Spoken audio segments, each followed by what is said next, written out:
Sometimes the most beautiful music comes from the most unexpected places. In a world where wealth can buy everything except genuine human connection, one billionaire father was about to discover that his greatest treasure wasn't in his bank account. It was sitting right beside him at a small diner table. What started as an ordinary lunch would become the moment that changed 3 lives forever, proving that magic happens when kindness meets hidden talent, and that sometimes the people we least expect to help us are exactly the ones we need most. This is the story of how a simple act of compassion from a waitress unlocked a adjusted his Italian silk tie as he walked through the glass doors of family diner, his 8-year-old son Tommy trailing behind him.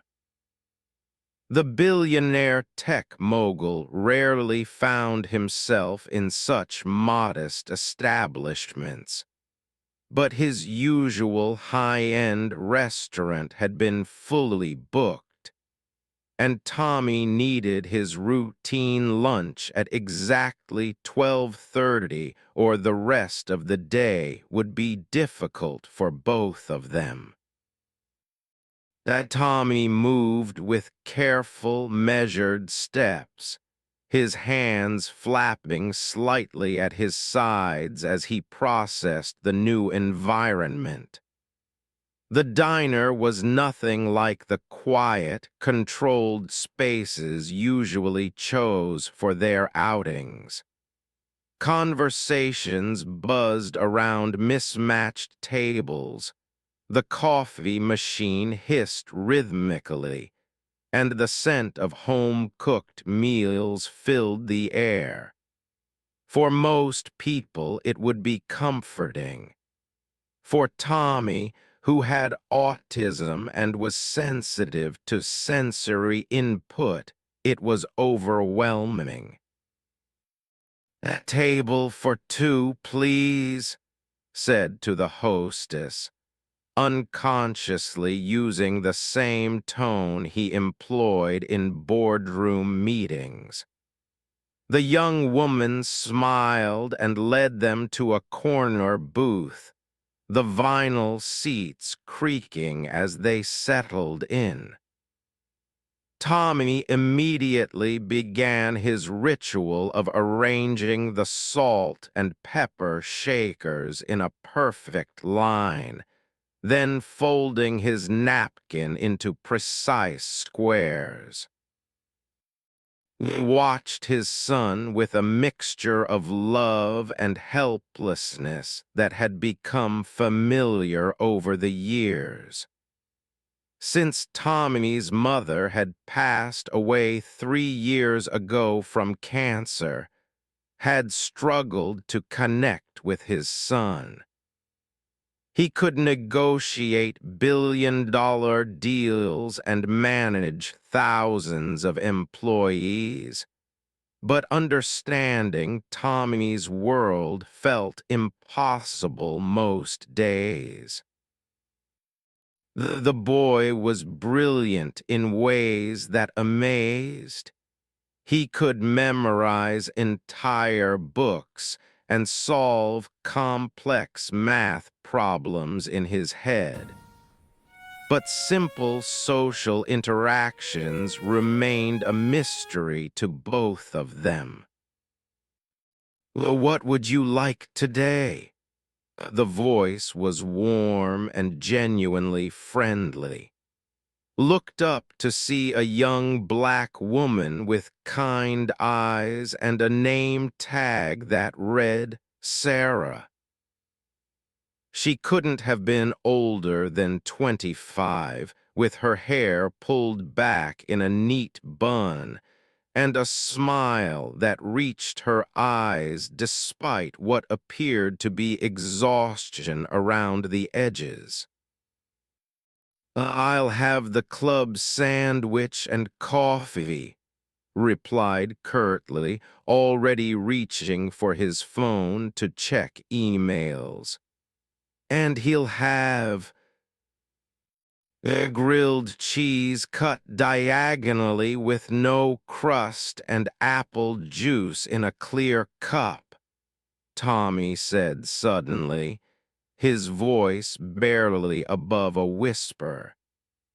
He didn't look up from his napkin folding, but Sarah leaned down slightly to hear him better. "Grilled cheese cut diagonally with no crust and apple juice in a clear cup," she repeated back gently. "Got it. And would you like the apple juice with ice or without ice?" This was the kind of detail most servers never thought to ask, but it made all the difference to Tommy. The boy looked up for the first time, making brief eye contact with Sarah before quickly looking away. "Without ice, please. Ice makes noise when it moves." Sarah nodded seriously. "Ice can definitely be noisy. I'll make sure your drink is nice and quiet for you." She winked at Tommy, who almost smiled before returning his attention to organizing the sugar packets. Was surprised. Most people either treated Tommy like he was fragile or acted uncomfortable around him. Sarah seemed to instinctively understand how to speak to his son without making a big deal of his differences. As Sarah walked away to place their order, noticed her humming softly under her breath. The melody was beautiful, something classical that he couldn't quite place. Tommy's head lifted slightly, his hands stilling as he listened. "She has a nice voice," Tommy observed, which was unusual. He rarely commented on people unless they had somehow particularly captured his attention. Their food arrived quickly, and Sarah made sure to place Tommy's apple juice exactly where he could reach it easily without having to move his plate. These small considerations weren't lost on, who found himself studying this young woman who seemed to understand his son better than many of the expensive specialists they'd seen. "Is there anything else I can get for you?" Sarah asked, refilling coffee without being asked. Actually, found himself saying, "I noticed you were humming earlier. Do you sing professionally?" Sarah laughed, a musical sound that matched her speaking voice. "Oh no, nothing like that. I just love music. I'm actually working here to save up for college.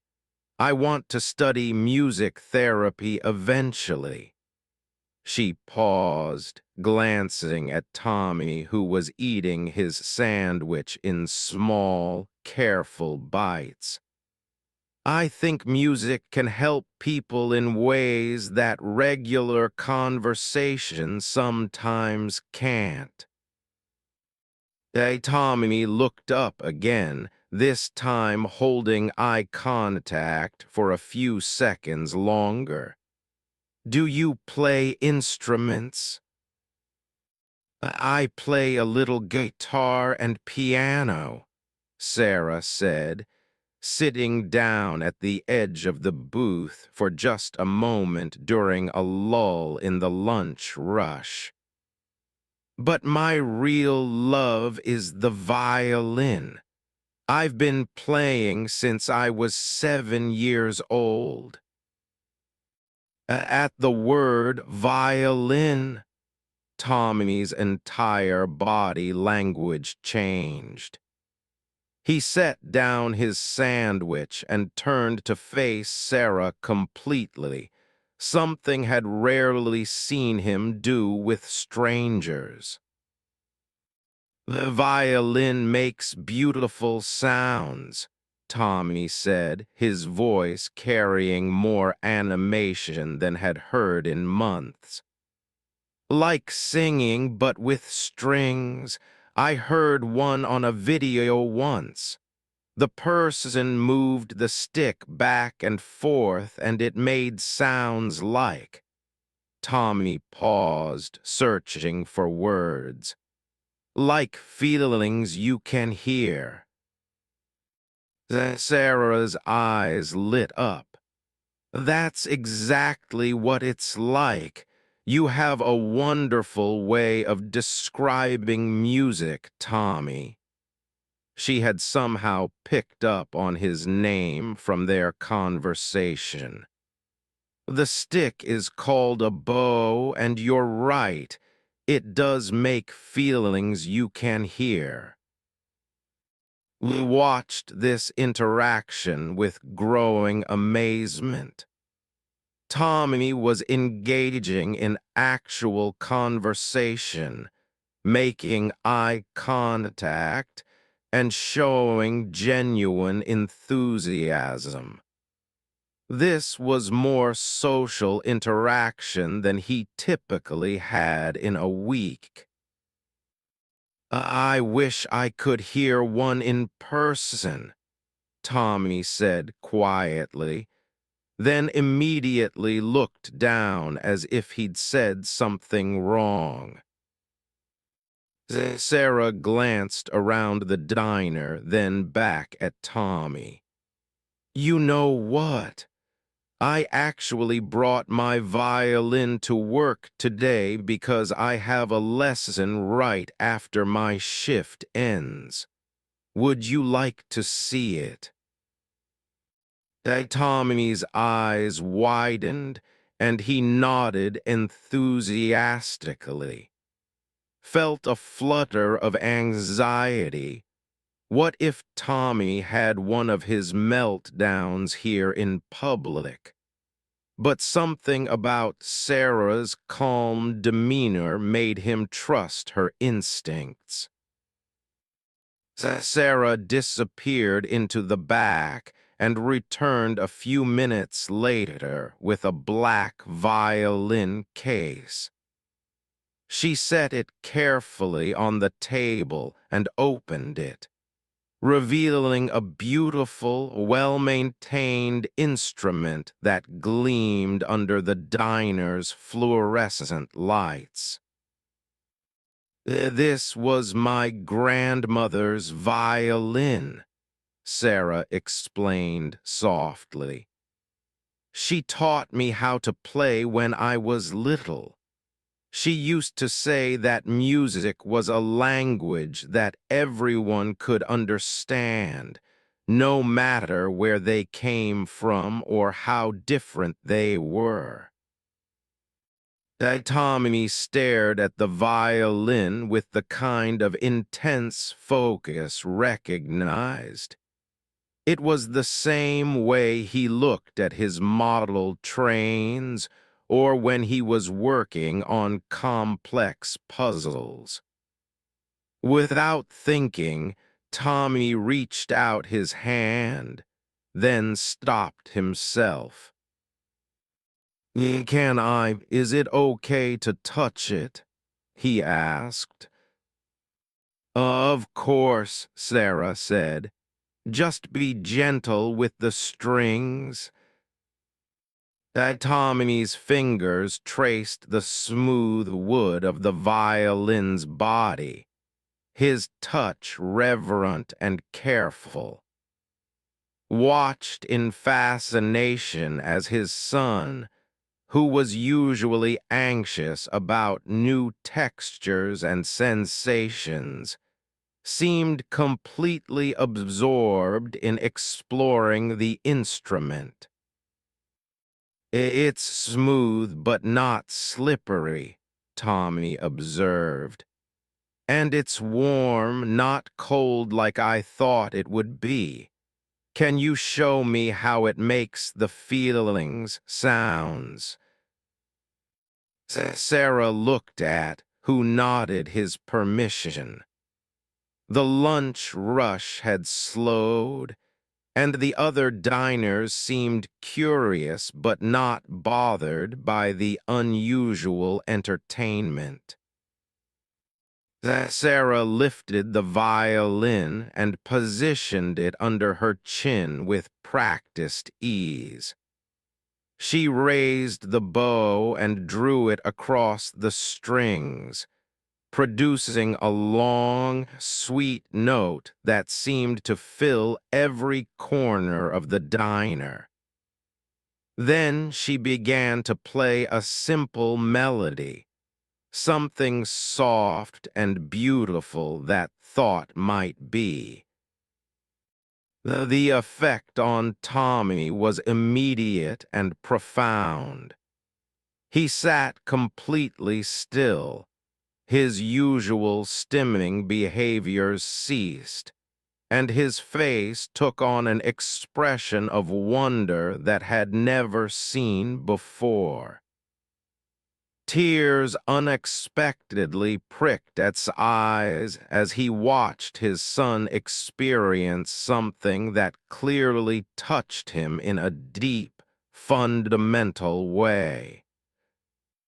When Sarah finished the short piece, the entire diner burst into spontaneous applause. Tommy didn't clap. Loud, sudden noises still bothered him, but he looked at Sarah with an expression of pure joy. That was the most beautiful thing I've ever heard," Tommy said, his voice full of awe. "It sounded like how sunshine feels warm on your face, but for your ears instead." Sarah smiled, clearly moved by Tommy's poetic response. "Would you like to try holding it?" I started to object. The violin looked expensive, and Tommy could be clumsy when he was excited. But something made him hold his tongue. Sarah seemed to understand Tommy in a way that few people did. She carefully positioned the violin in Tommy's small hands, showing him how to hold it properly. Tommy's natural coordination and attention to detail served him well as he mimicked her grip exactly. "Now," Sarah said, guiding Tommy's other hand to hold the bow, "just draw it across the strings gently, like you're painting with sound." Tommy moved the bow across the strings with surprising control. The sound that emerged was rough and scratchy, exactly what anyone would expect from a first attempt. But Tommy's face lit up as if he'd just discovered fire. I made the feelings sound," he exclaimed, looking at his father for the first time during the entire interaction. "Dad, did you hear? I made music." I felt a lump forming in his throat. In 8 years of being Tommy's father, he'd never seen his son so excited about anything involving other people. Tommy was typically content with his solitary activities and routines, but here he was, sharing a moment of pure joy with a near stranger. "I heard it, son," managed to say. "It was beautiful." Tommy carefully handed the violin back to Sarah, his movements precise and respectful. "Thank you for letting me try. Can you play the Sunshine Feeling song again?" Sarah played another short piece, this time something even more melodic and flowing. As she played, found himself really looking at her for the first time beyond his usual quick assessments of service staff. She was clearly intelligent, articulate, and had a natural gift for connecting with people. Her clothes were simple but clean and well-maintained, and despite the demands of her job, she was giving his son her complete attention and patience. When she finished playing, Tommy surprised everyone by asking, "Could I learn to play like that?" Sarah looked thoughtfully at the boy, then at, "I think you could, Tommy. You have very good hand control, and you really listen to music in a special way. With the right teacher and practice, you could definitely learn." He found himself saying, "Where would someone go to learn the violin around here?" There's a music school about 20 minutes from here," Sarah replied.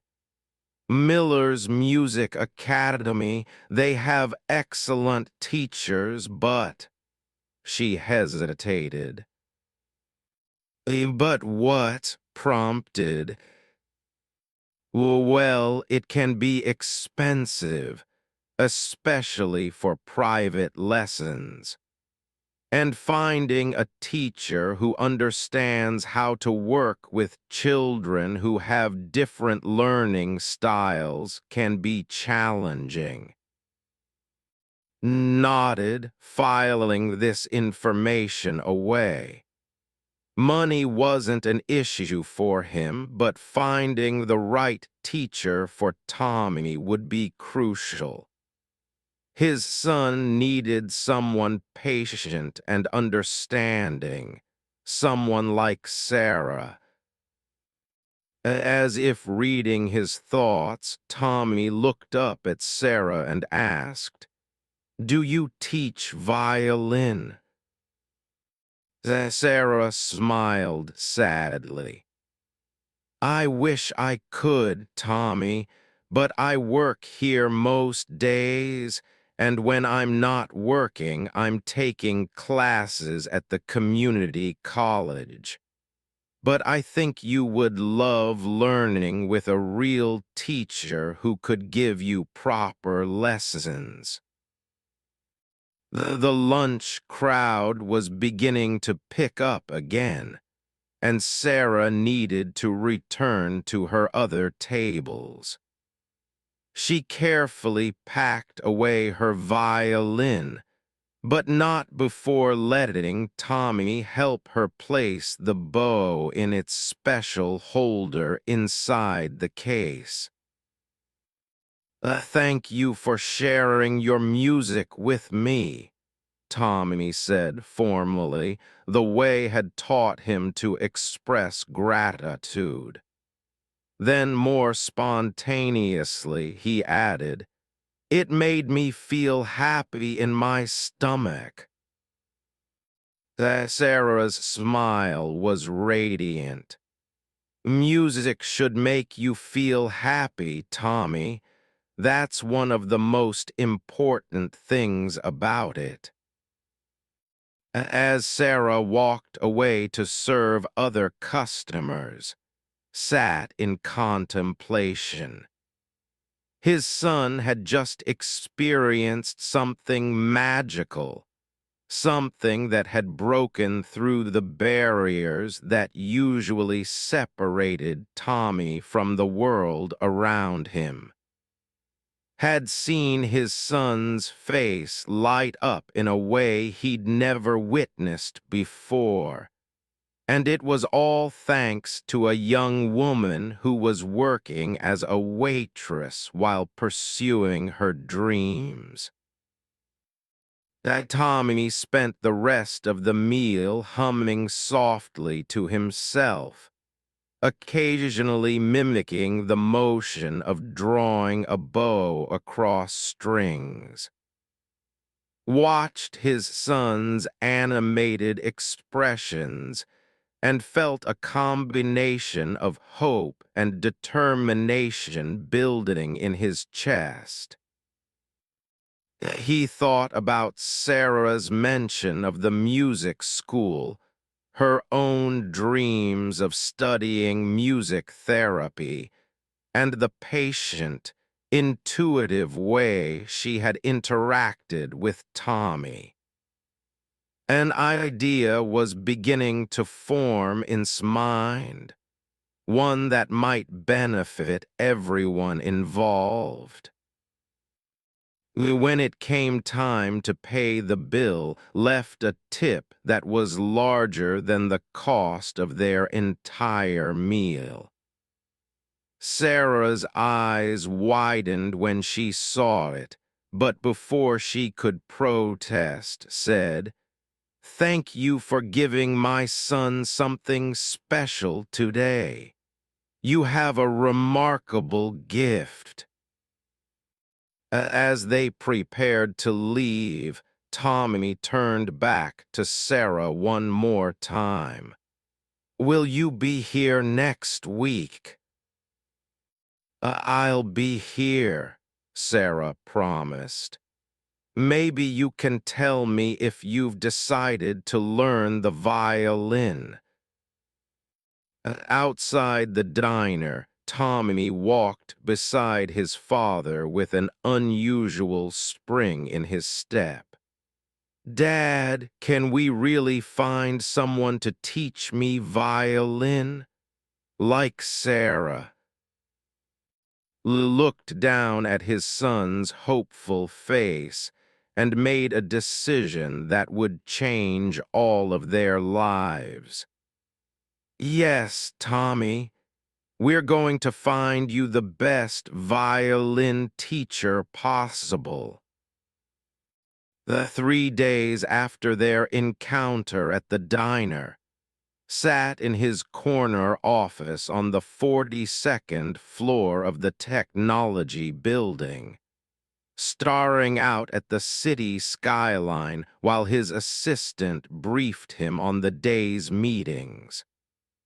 But his mind wasn't on quarterly reports or merger negotiations.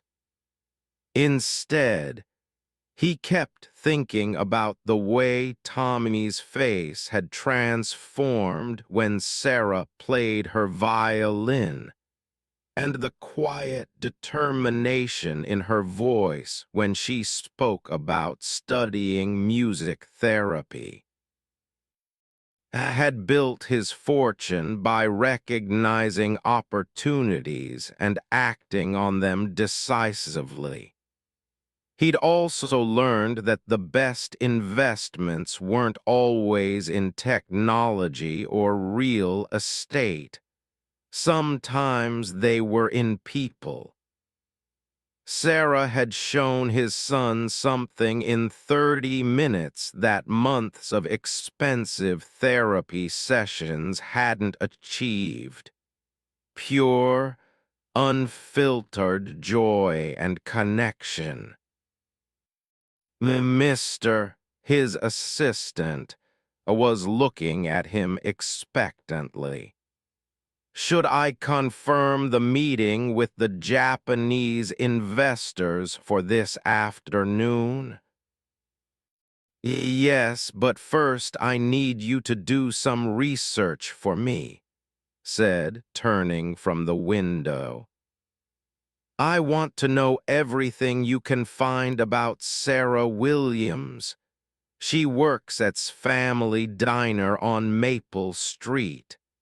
Employment history, educational background, family situation. And I want information about Miller's Music Academy, particularly their violin program and what it would cost to sponsor a scholarship there. Raised an eyebrow. Unusual requests weren't uncommon from her boss, but this was different from his typical business inquiries. Is this for a potential investment, sir? Something like that, replied. Also, can you get me a meeting with the director of Miller's Music Academy? I'd like to speak with them about their programs. As left to handle his requests, pulled out his phone and scrolled through the photos he'd taken of Tommy over the years. His son was in most of them, but even in family pictures, Tommy often seemed separate somehow, present but not quite connected to the world around him.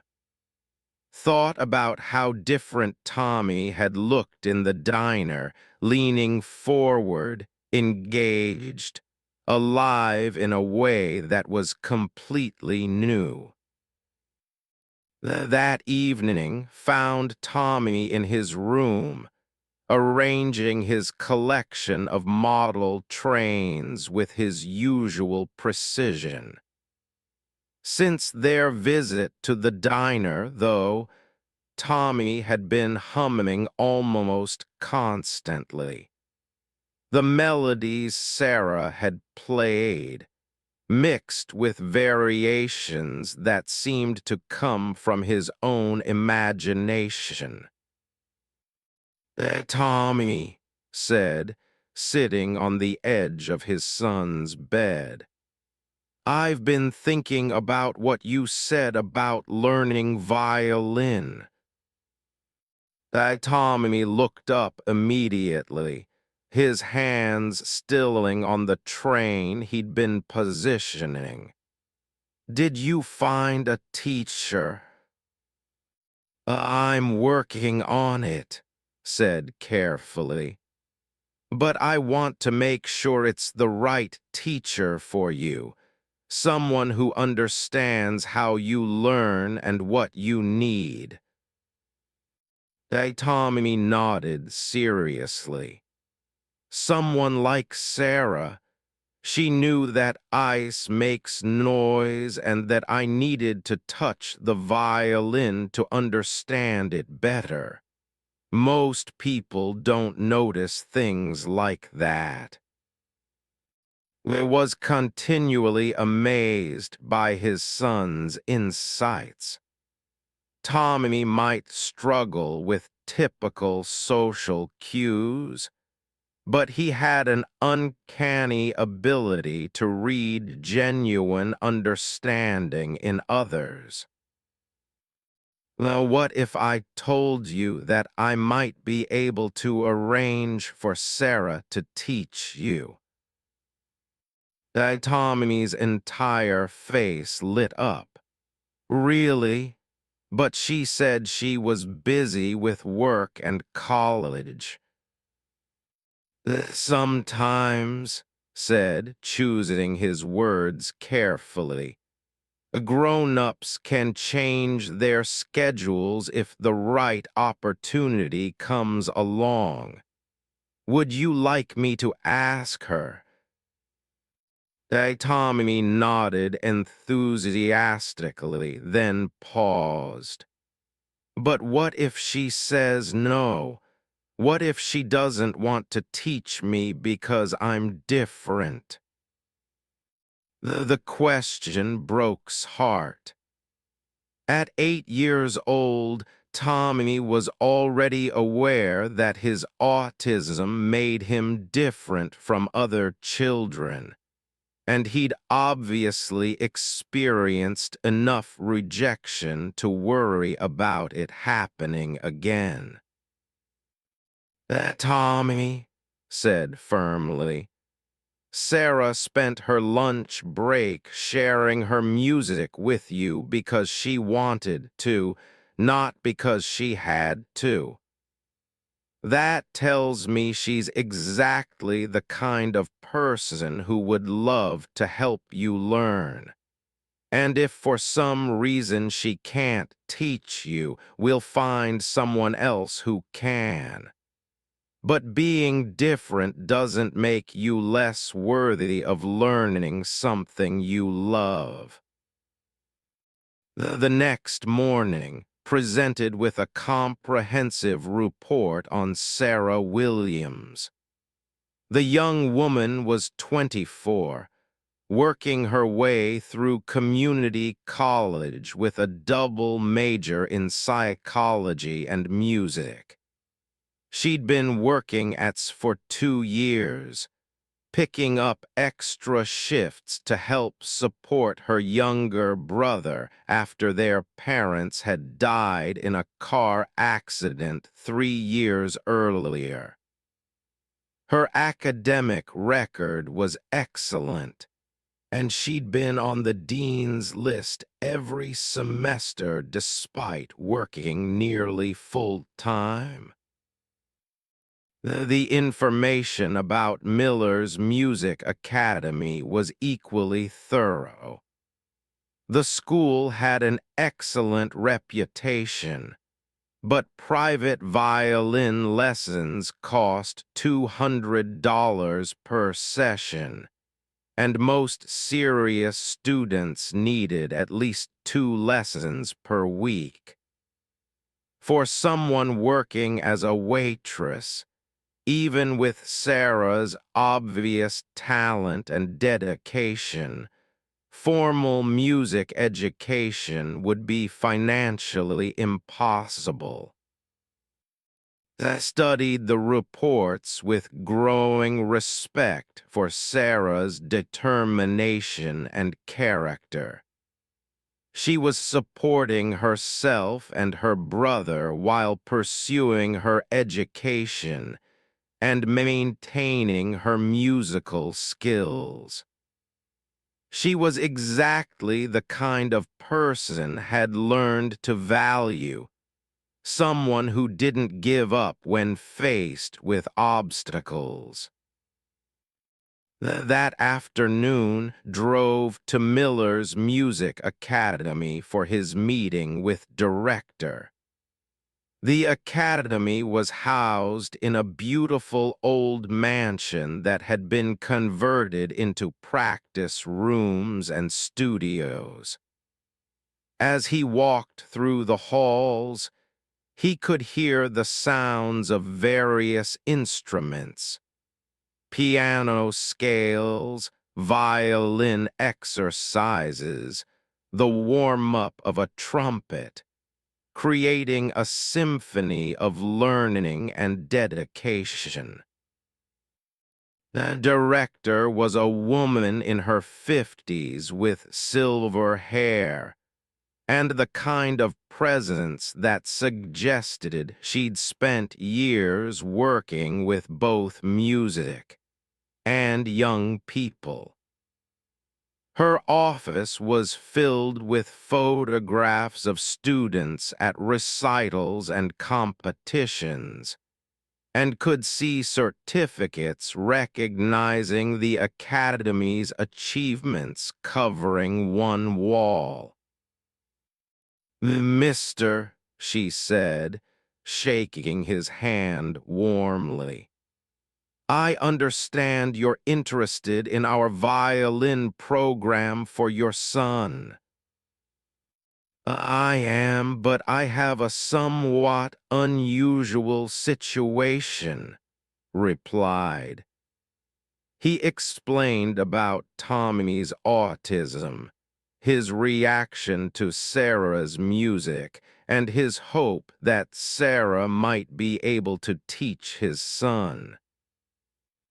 The director listened thoughtfully. "Sarah Williams, I know her by reputation. She occasionally performs with our community ensemble, and her former teacher here speaks very highly of her abilities. She's quite talented, though she's never taught professionally." "Would that be a problem?" asked.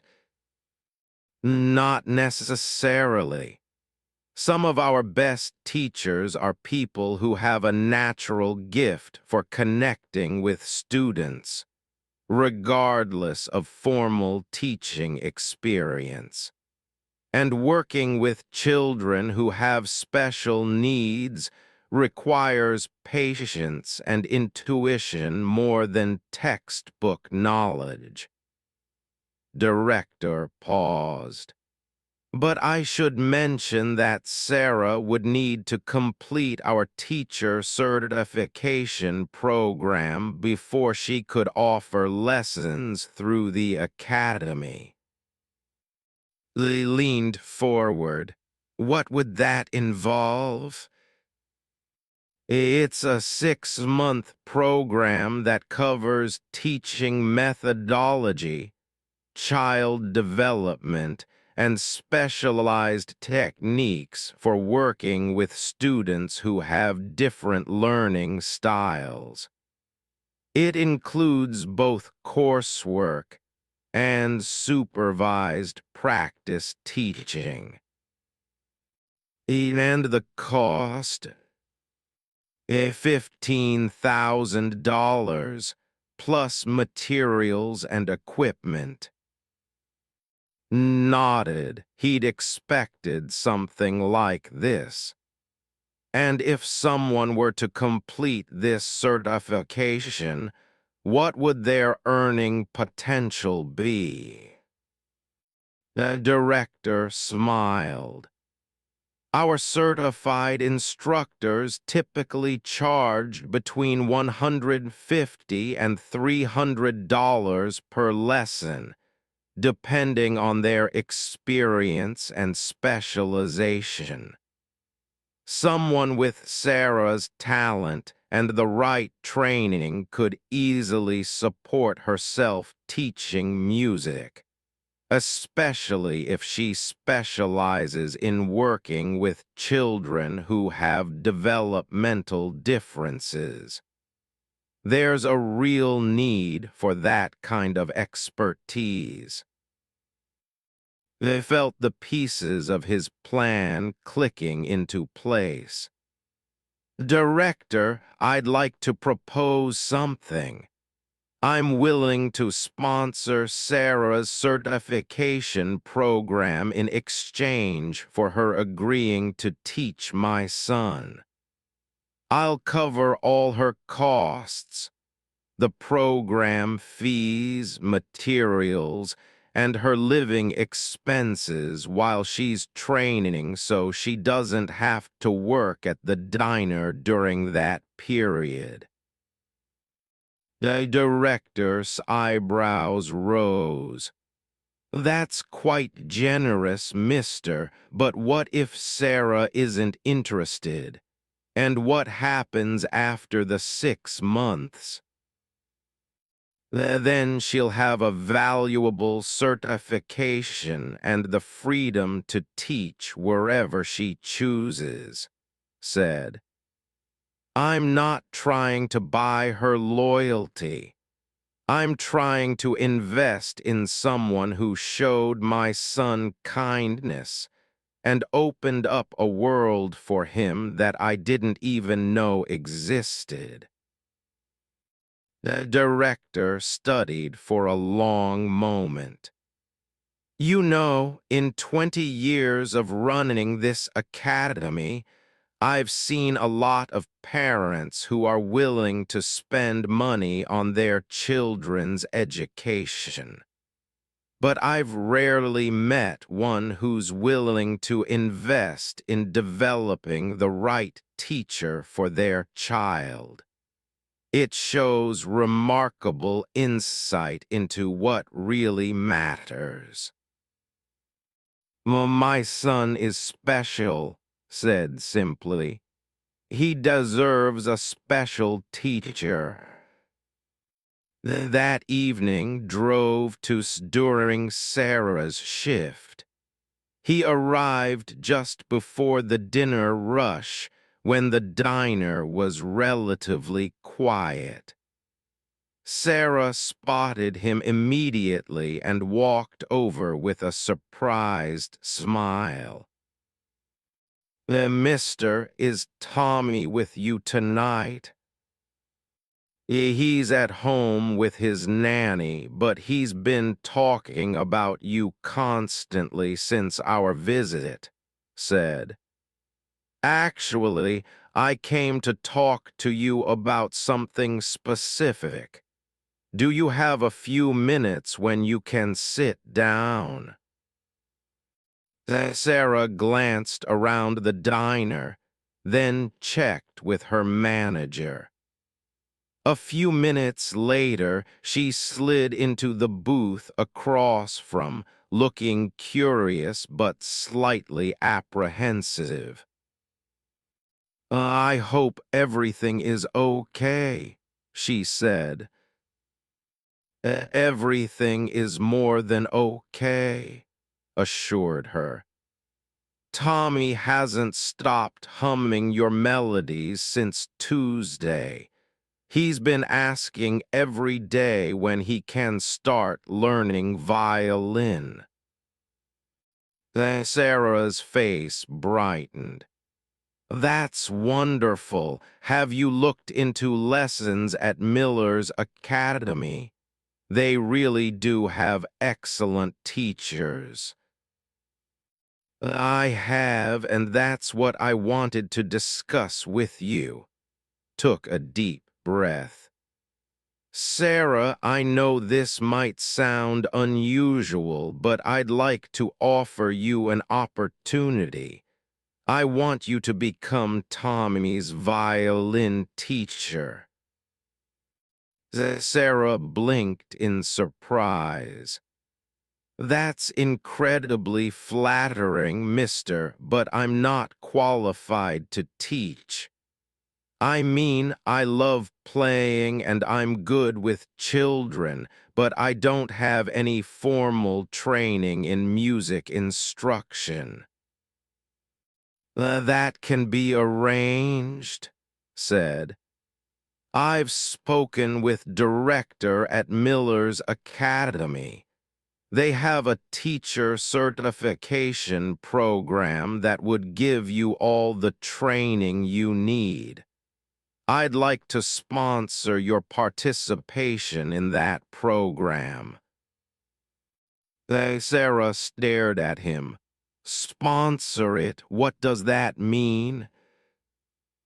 It means I would cover all the costs.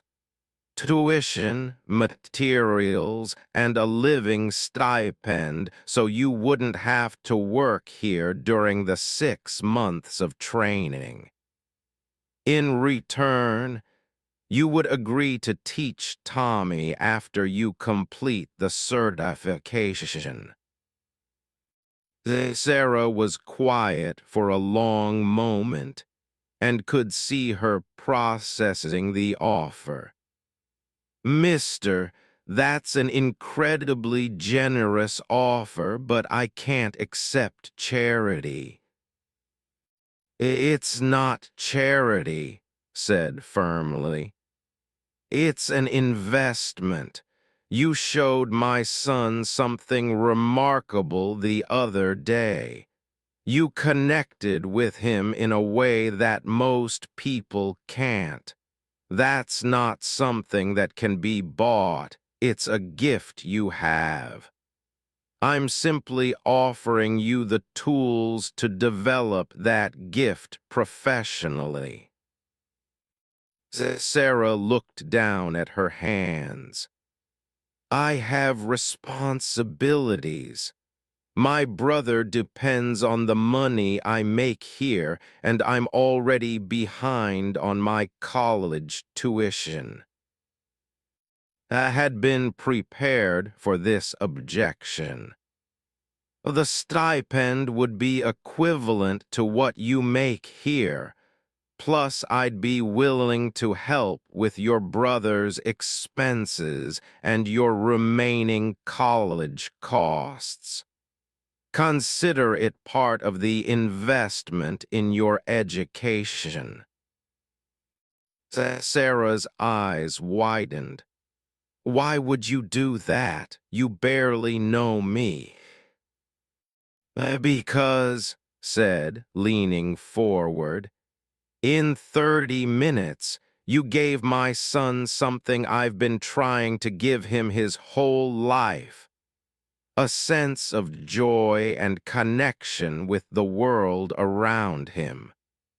Because you saw him as a complete person rather than a collection of challenges. And because I believe that you could not only teach Tommy music, but help other children like him discover their own gifts.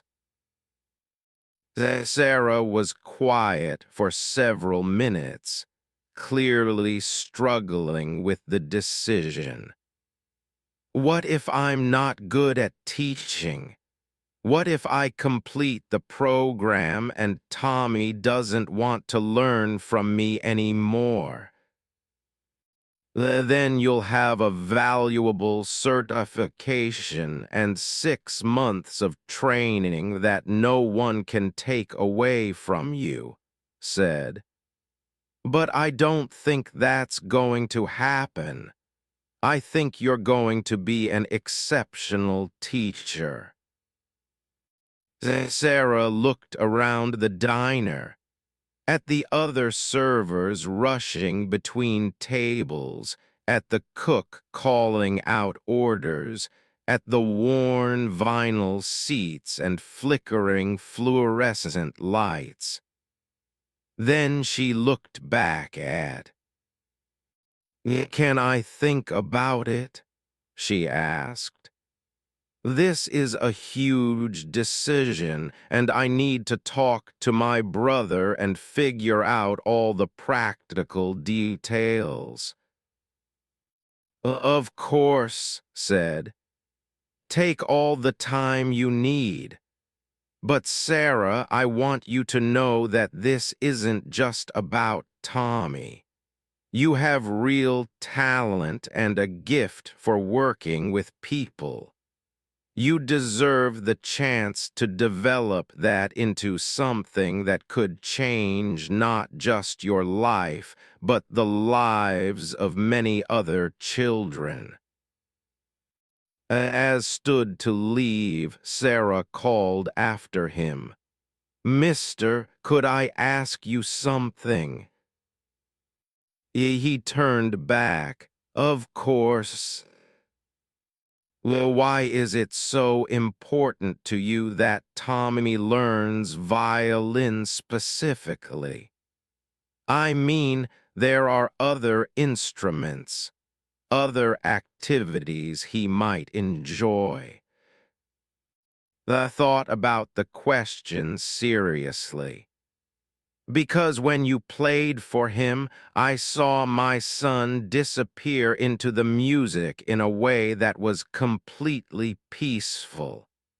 For those few minutes, he wasn't struggling with sensory overload or social anxiety.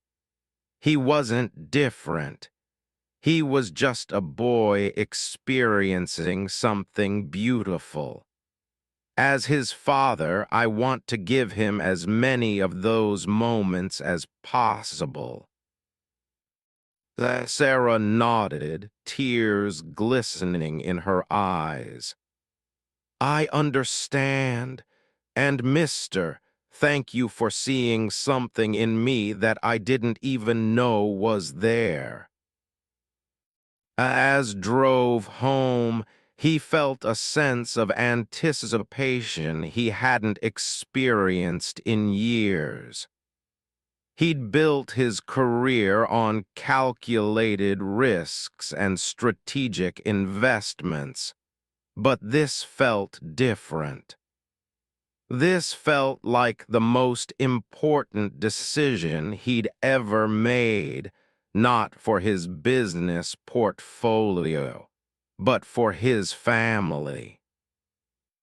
When he arrived home, Tommy was in the living room with Mrs., his nanny, working on a jigsaw puzzle.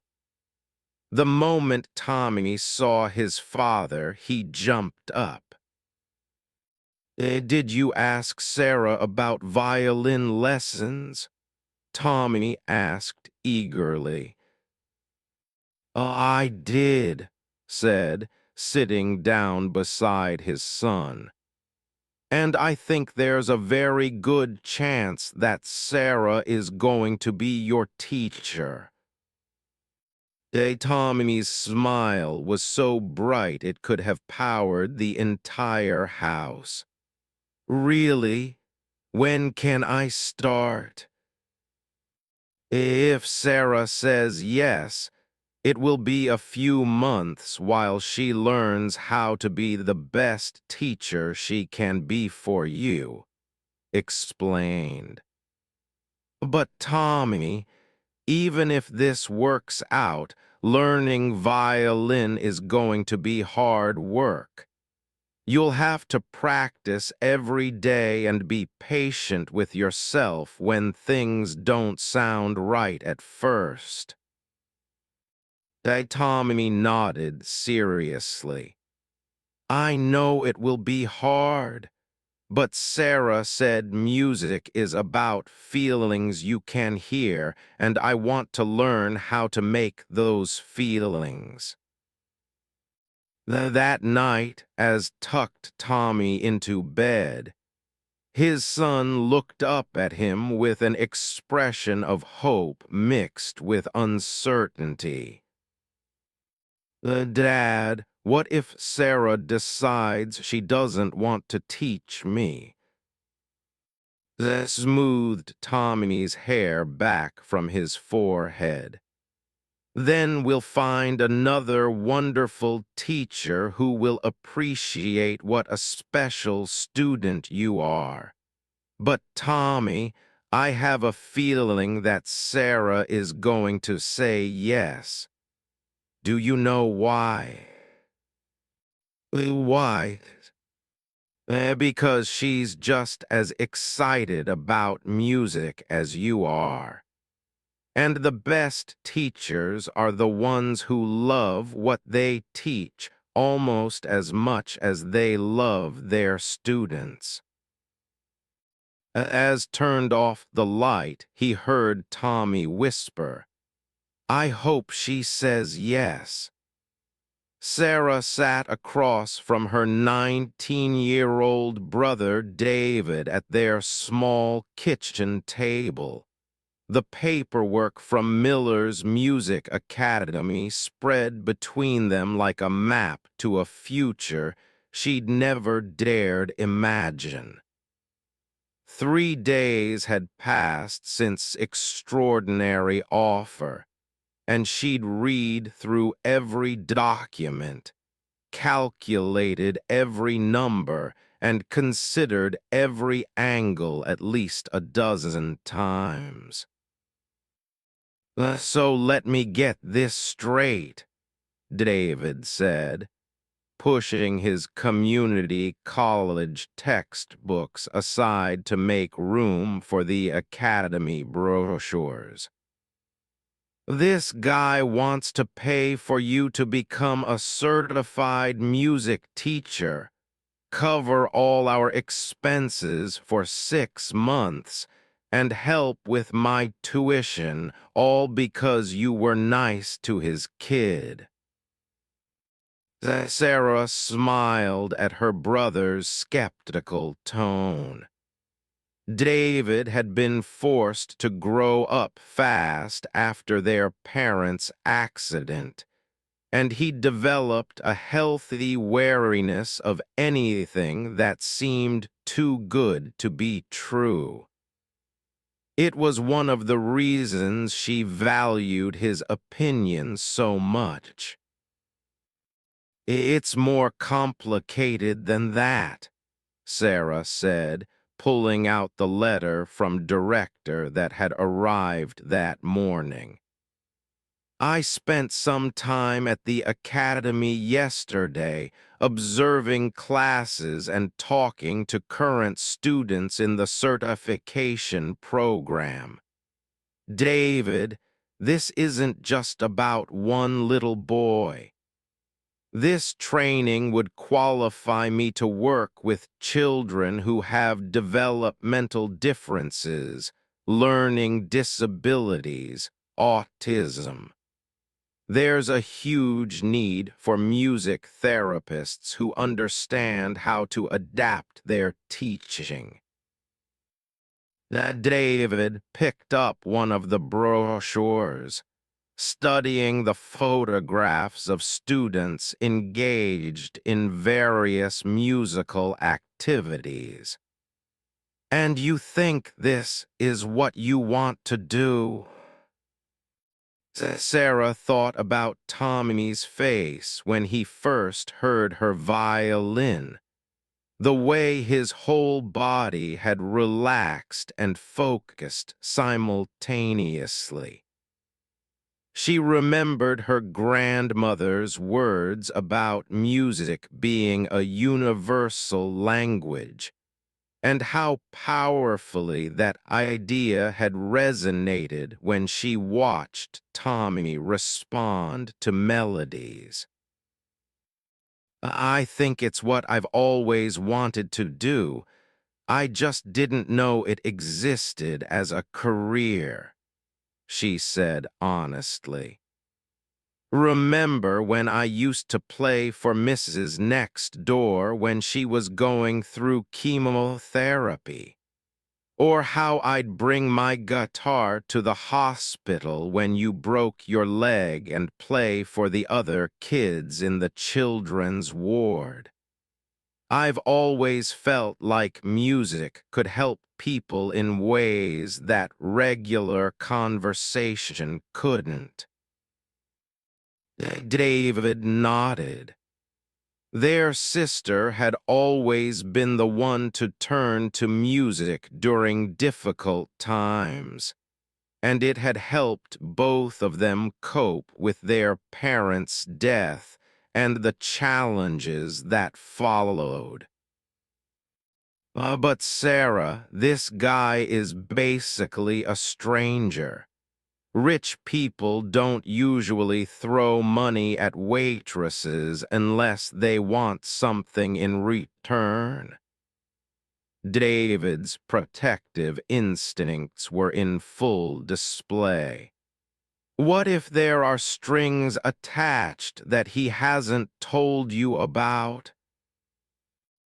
Sarah had wondered the same thing, which was why she'd spent the previous day doing research of her own. She'd talked to people who knew by reputation, read articles about his business practices, and even found interviews where he discussed his philanthropic activities. "I checked him out," she said, pulling out printed articles from her laptop bag. "His company has funded music programs in public schools, scholarships for students from low-income families, and research into autism and developmental therapies. This actually fits with things he's supported before." David read through the articles with growing interest. Okay, so he's not a complete unknown. But Sarah, what about the commitment? You'd be tied to teaching his son for how long? Sarah had asked director the same question. The initial agreement would be for 1 year after I complete the certification. After that, if it's working well for everyone, we could continue. But I'd be free to take other students or even work somewhere else entirely. And if it doesn't work out, then I'd have a certification that's valuable anywhere. Director showed me job postings for music therapists and specialized teachers. The starting salary is more than double. So did, more than he'd hoped for anything in a very long time. What didn't say was that he was already planning to make sure that teacher would be Sarah herself, if she was willing. He had the resources to solve the practical obstacles, and he'd seen something today that convinced him it was worth pursuing.